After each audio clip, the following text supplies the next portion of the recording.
Welcome to the Monster Report. I'm Ellie Joy and this is my daddy. And today is Box Day!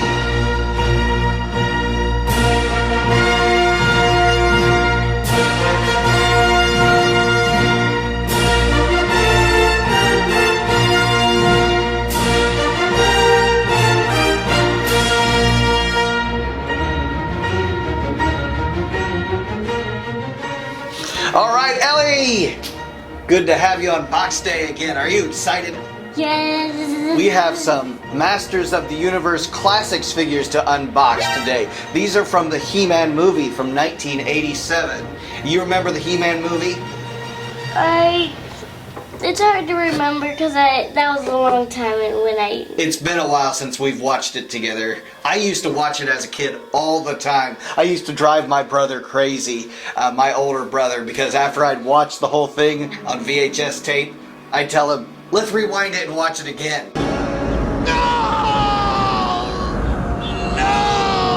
Because there's only one TV. He wanted to watch something else as soon as the TV was open. He wanted to watch, sports or whatever, and I was like, no, I want to watch He-Man again. And he's the older brother, so he won. But I really love the He-Man movie, and it's a favorite among fans out there. But before we get into these boxes to unbox them and review them and all of that, what do we tell everyone?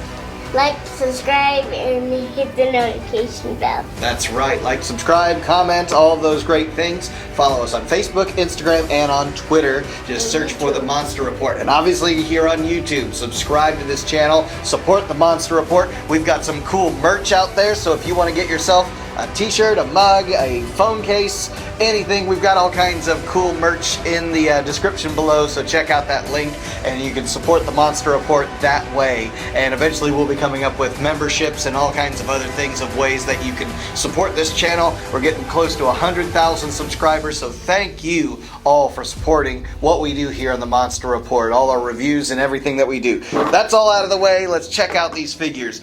We've got Commander Karg in the Masters of the Universe Classics cardboard box from Super7 and from Matty Collector. So some of these figures were Super7, which is that logo right there, and others were Matty Collector, which is actually Mattel. And so Gwildor was actually made by Matty Collector there. And so, do you remember Gwildor? I remember him. He just looks a little weird. He does look a little weird. He's that short guy played by... Looks like a monkey. played by Billy Barty. And he's got the Cosmic Key. And he's got two different forms of the Cosmic Key. That should be interesting in seeing what those are like when we get into them. Because there were two Cosmic Keys in the movie. But they weren't two different sizes. So that's kind of interesting. And they don't quite look the same way. Let's go ahead and get Commander Karg out of here and... check him out. No, Commander Karg, he's a little scary looking. You thought Gwildor was scary looking, and he's a good guy. Gwildor is. Commander Karg, though. Tear this place apart! don't even look at it. No, I've got to show the camera. It's not that bad, Ellie. It is that bad. But you know what? He wasn't, on screen to look pretty by any means, but he's he's a bad guy, obviously. He's part of Skeletor's crew. Okay, I want to do the good guy first. Okay, we'll get the good guy out of the way here of Gwildor. I'm gonna put him over here. Okay, well don't forget about him, okay? We gotta unbox him. I'm gonna read the backstory on Gwildor real quick, okay? And forgive me, sometimes when I haven't read through this once, it makes it a little challenging for me. But we'll put my reading skills to the test. His real name, oh, surprise, surprise, it's Gwildor, a Vajulian Gwithrol troll from Tundaria. Gwildor stood out among his clan for his great intellect and curiosity. Sent to study in Eternos, he attended Grimhammer University.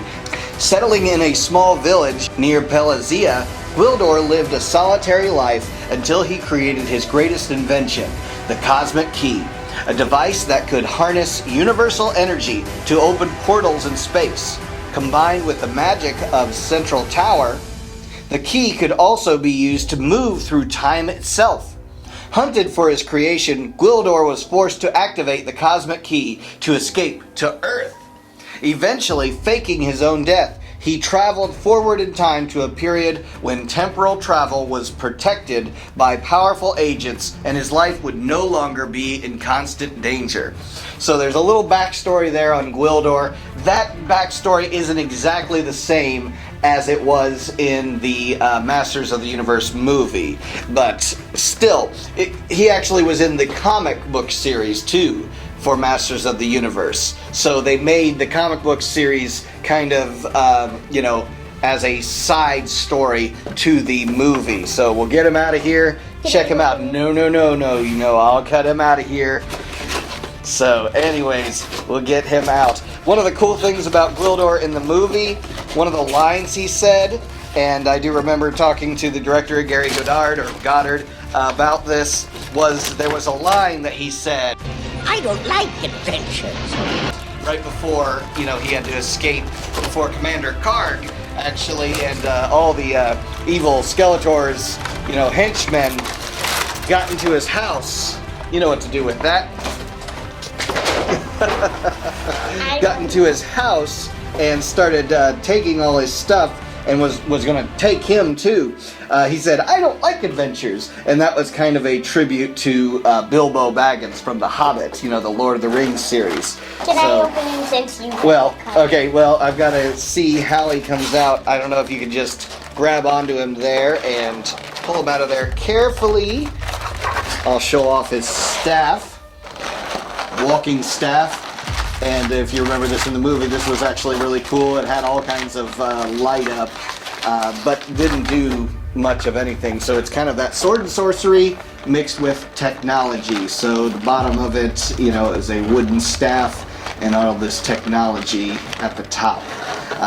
Maybe they could have actually set up some lights, some red and blue and things like that. There's a little bit of red, dark, colored reds, but... Don't go away. We'll be back right after these messages. And now, back to He-Man.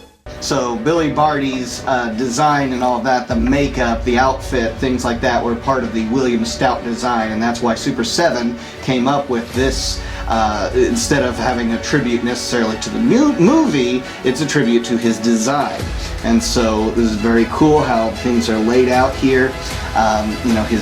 His coat, I'd say in the movie, was a different color than this blue color that we have here.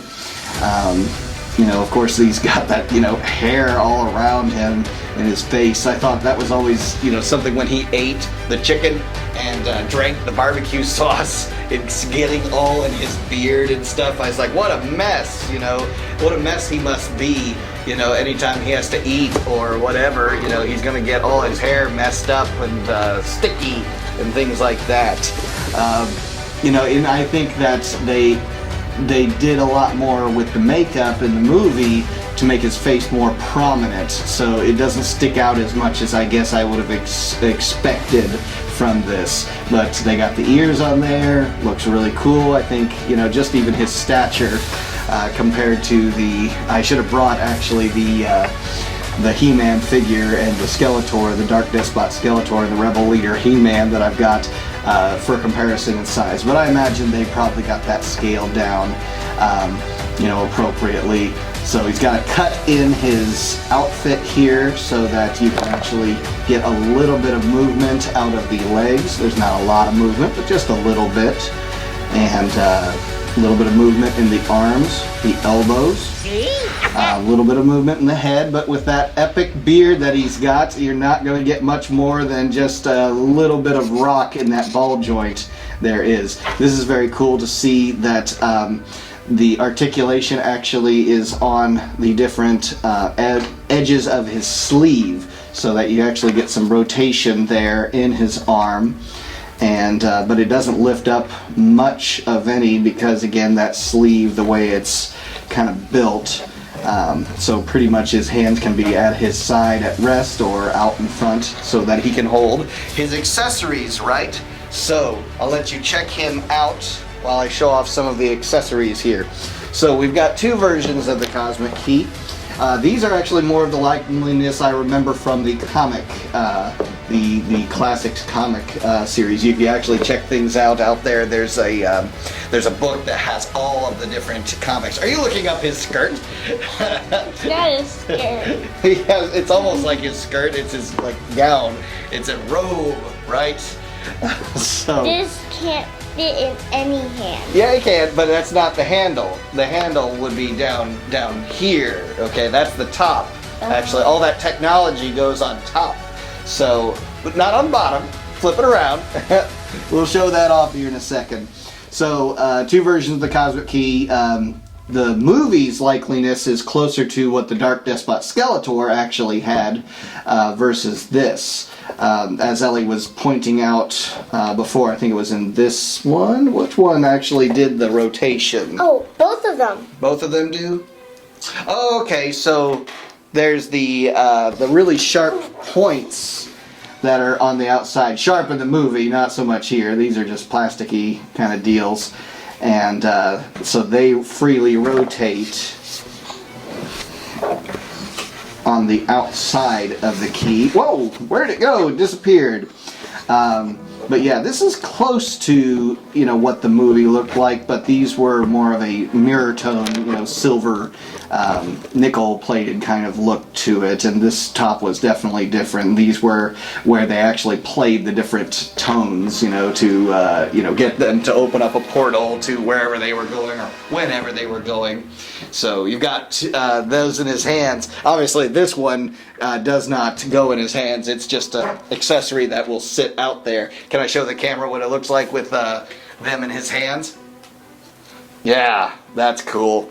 So, I don't know if quite that's the way it works, but I guess for now it'll work that way. Wonderful. But yeah, he has no interchangeable hands or anything, so I guess it just hooks onto his hand like that and he holds it up. And we've got the staff, and he's ready to go on his little adventure. So there's Gwildor for us. Looks great. Definitely going to look good with all the other William Stout designs. Something else I was going to point out is that Gwildor, of course, is, you know, a locksmith, and so, you know, he has these different, I guess they would be chains and locks, though they almost look like timepieces, so maybe he's also a clockmaker as well. You know, leave a comment in the comments if you have a theory about what these might be, but I assume that since he's a locksmith that these are actually locks. But yeah, looking at his back here, kind of a decorated outfit that he has. It's kind of like a large work coat. In fact, it's got several pockets, and in this pocket it's like he has, it's not a dress, it's a robe, it's a work, it's like a laboratory coat. Whoops. So and it's like he's got different tools in his pockets there. Very cool look. I even like the color scheme that they laid out. The movie, you know, doesn't quite have this kind of color scheme, but it's very close to this, and definitely the keys look different. In fact, I wanted to point out the fact that this looks like that this key took damage in some way, that the top I know is... how, because the package was venting it too much. Well, no, I don't think that this was damaged. That was intentional. The way it's actually molded on there is intentional. I believe that this was like something in the story that, you know, that the key was actually damaged somehow in the story. There was one of the keys, if you remember, Skeletor actually destroyed it so that he stranded Man-at-Arms and Tila and Gwildor on Earth, and he destroyed the key, and they had to rebuild it to get back to Eternia. And then he had the other key where he took He-Man prisoner and took them back, and all his henchmen, including Karg, back to Eternia. So it could be a top, it could be all kinds of different things, right?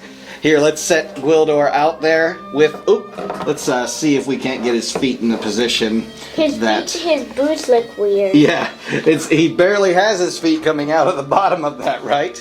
But looking cool. Hey, can you grab Commander Karg so we can check him out? And and Ellie has left the building. She is not a fan of Commander Karg. We'll see if Ellie comes back. Before I get into him, I'll read his backstory, and I'll put some graphics in as I read through this. Commander Karg, evil master of cruelty, rumored to be the hideous descendant of an inbred Spilian archduke and a mad human Baroness, Karg was raised in secrecy until his sadistic ingenuity attracted the attention of Skeletor.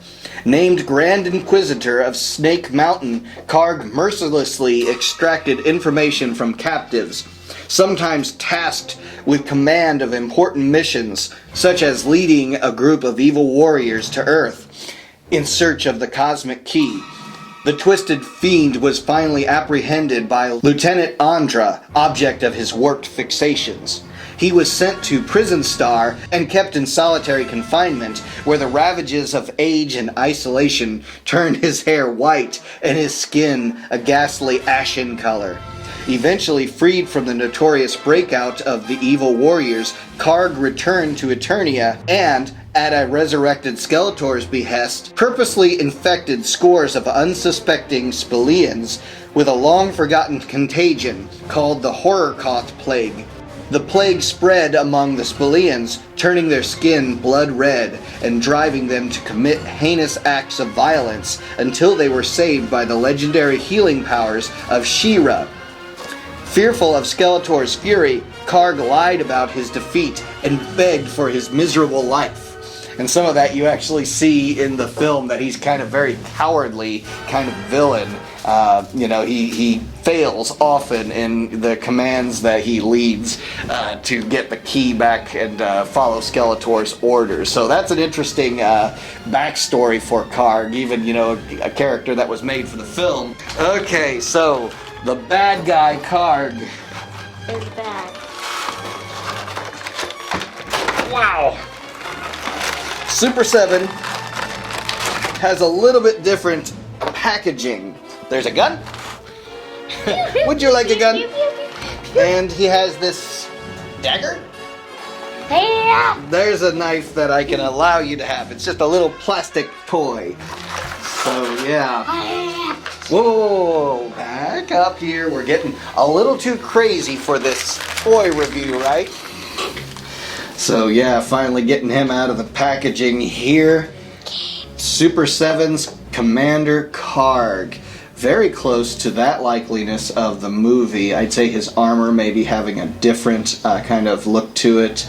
I always thought this below his neck, this kind of, I don't even know what you would call it, this frilly material here, always looked very theatrical almost. It seems like, what kind of purpose does that serve? But again, very close to the movie. He's almost a pirate. He does have a hook, but it's a very technological hook. I assume he lost his hand in some sort of great battle, or as an accident in a factory, who knows. So, and like the story, said, his hair is all white. The face, I'd say the face in the movie stands out as a little bit more of kind of a greenish look, but, they're very close to the look that they have here. His voice was, I thought, very cool. It was very raspy, very evil sounding voice. Secure the room! Hurry! Find the key! Tear this place apart! He's just so villainous. He has a cape, like everyone in Eternia, seems to have capes. His is very comfortable, it's very soft. This was a vinyl, very rigid vinyl material here. Even his hair, we're not using real hair in that, but, he was almost kind of like royalty. But then the armor kind of sets apart, from the interior of his cape being very dark, black color there, and kind of this reddish color in the back. Articulation, you've got the typical Super7, Matty Collector, MOTU Classics kind of articulation that you'll have. You know, even in the abs there, I like that they give this kind of ab crunch kind of look to it. Let's see if he can do the Eternian splits. Not quite, not quite. His armor or his outfit kind of gets in the way of the Eternian splits. So, Everett, we have one that doesn't do the Eternian splits. I imagine if you forced the situation you could, but we're not going to do that. These figures are quite valuable. I really love the just intricacies that they put into, you know, the armor there. You know, they're not trying to make all the armor, you know, for all the different characters look alike. This one, you know, he's kind of decorated out, you know, in this kind of garb. His shoulder pads, you actually see that his hair is actually attached to these shoulder pads. So, you know, it's not an independent piece. That's actually all one piece, the shoulder pads and the hair piece. So you're actually not getting... Oh wait, never mind. I'm wrong about that.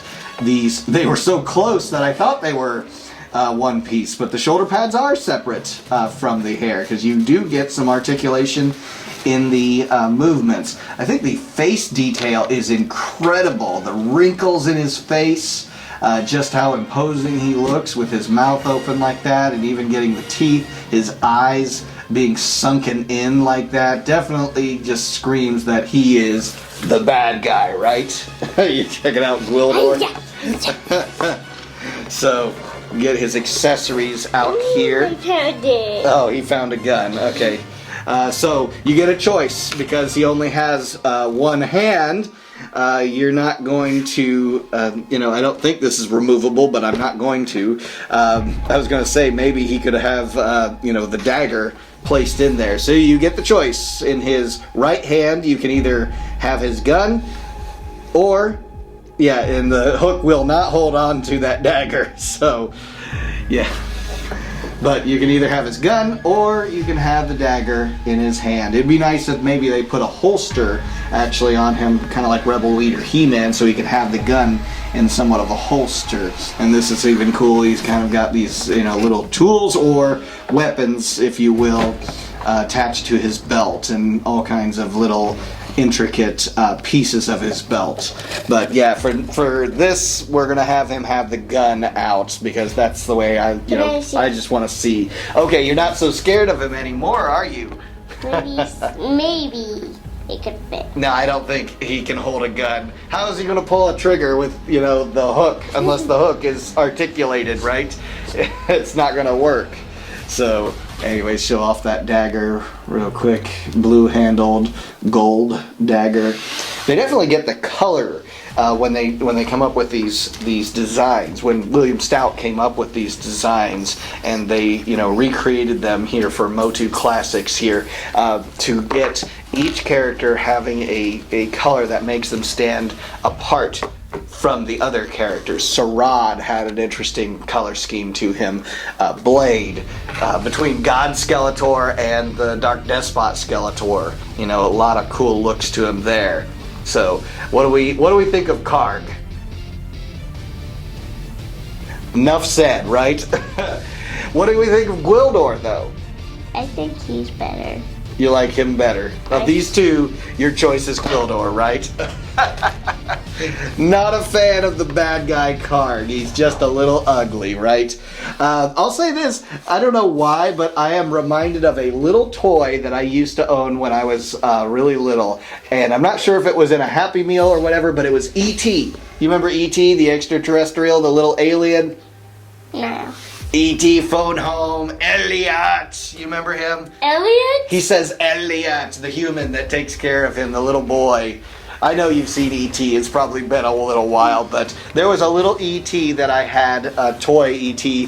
that had the blue coat that he's wearing when he's drinking beer, actually. And he looks a lot like Gwildor here, where the coat, you know, hangs all the way down. I just, you know, I'm reminded of that, you know, silly things like that back in the 80s, and, you know, and all that. But, you know, two great Mattel classics, and I think these were appropriate that I opened them together because, again, Karg was after the key, and so he was always after Gwildor. It's almost like Karg was always just at his heels, but Gwildor was able to sneak away, being just out of reach. So, all right. They're not good. You're not a fan of Karg, but Gwildor's okay, right? Yes, but still don't like him. Well, at some point I'm going to get that office built, and we're going to have a nice, cool setup of all the William Stout. In fact, I'm not sure, I'm going to have to double check, but I think I've got all of the Master of the Universe movie MOTU Classics toys actually unboxed and ready for the shelf. So we're going to check that out when we get that office. Maybe I'll get some pictures into this this episode. So that's all we have here for Box Day. Thank you so much, Ellie, for attacking Karg and helping me unbox and review these figures. So do you think these are going to look good with the other He-Man toys that we've got? Not him. If you got nothing from this review, you've got that Ellie is not a fan of Karg. So sit right, okay? I know you're cringing, right? He's just so scary looking, right? Well, Maybe we'll watch the movie again and you can tell me, you know, at that point. So, anyways, again, thank you, Ellie, so much for joining me on another episode of Box Day. And we're going to tell everyone one more time, what should they do? subscribe. Definitely subscribe. And hit the notification bell. And like, And comment, and follow us on Facebook, Instagram, and on Twitter, and obviously here on YouTube. So we're going to see you on another episode of Box Day. This has been Nick Adapoli and Ellie Deli. And what do we say at the end of every He-Man episode? Until next time. Until next time. Goodbye.